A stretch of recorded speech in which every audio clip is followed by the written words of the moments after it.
नमस्कार मंडळी, मी अश्विनी आणि तुमचं स्वागत आहे आज काय विशेष मध्ये। आज आपण बनवत आहोत चिकन 65। तर चिकन 65 घरच्या घरी बनवण्यासाठी इथं मी अर्धा किलो बोनलेस चिकन आणलेला होता आणि त्याला कट करून घेतले थोड्या छोट्या पीसेस मध्ये।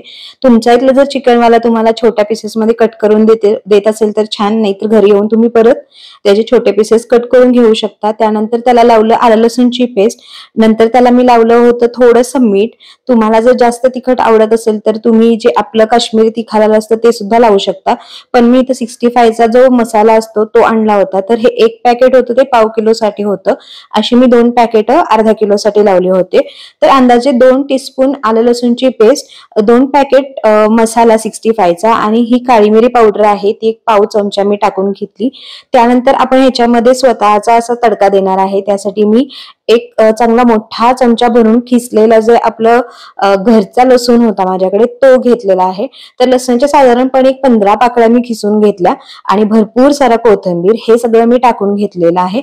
आणि त्यानंतर आपल्याला हे जे चिकन आहे ना ते मॅरिनेट करायला ठेवून द्यायचं आहे साधारणपणे 4 ते 5 तास। तुमच्याकडे तेवढा टाइम नसेल तर 2-3 तास ठेवलं तरीही चालेल, पण थोडा वेळ मॅरिनेट जास्त झालं तर जास्त टेस्टी बनतं।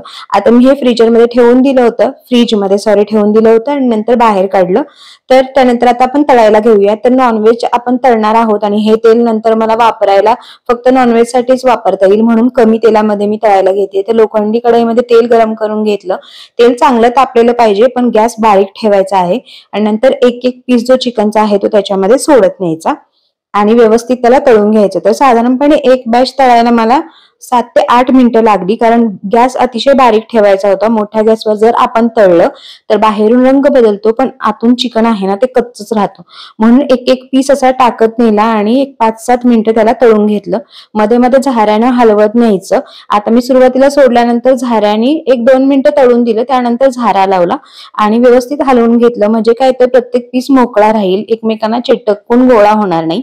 असंच एक 5-7 मिनिटांनंतर मग परत एकदा चेक केलं की झालेलं आहे का, वाटतंय का। एखादा पीस जर तुम्हाला डाऊट असेल तर तुम्ही काढून चेक करू शकता की रेडी आहे का। रेडी असेल त्यानंतर अशा पद्धतीने झाऱ्यामध्ये त्याला ना तुम्ही काढून घ्या आणि व्यवस्थित टिश्यू पेपरवर काढा।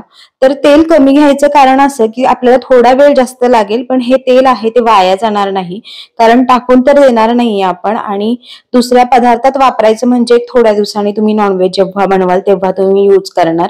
नॉर्मल जे तेल आहे ते इतर भाजीमध्ये वापरतो आपण, पण नॉनव्हेजचं तेल आहे ते वापरलं जात नाही, म्हणून शक्यतो कमीच तेल घ्या।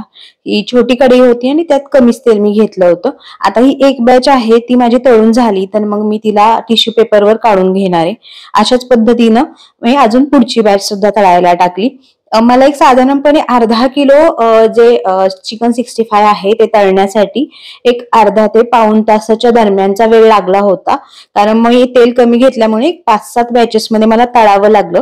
तर ही दुसरी बॅच सुद्धा मी काढून घेते। अशा पद्धतीने सगळं चिकन तळून घेतलं आणि मस्तपैकी चिकन 65 घरच्या घरी तयार आहे। तुम्हाला रेसिपी कशी वाटली मला नक्की सांगा आणि चॅनलवर नवीन असाल तर लाईक, शेअर आणि सबस्क्राईब करायला विसरू नका।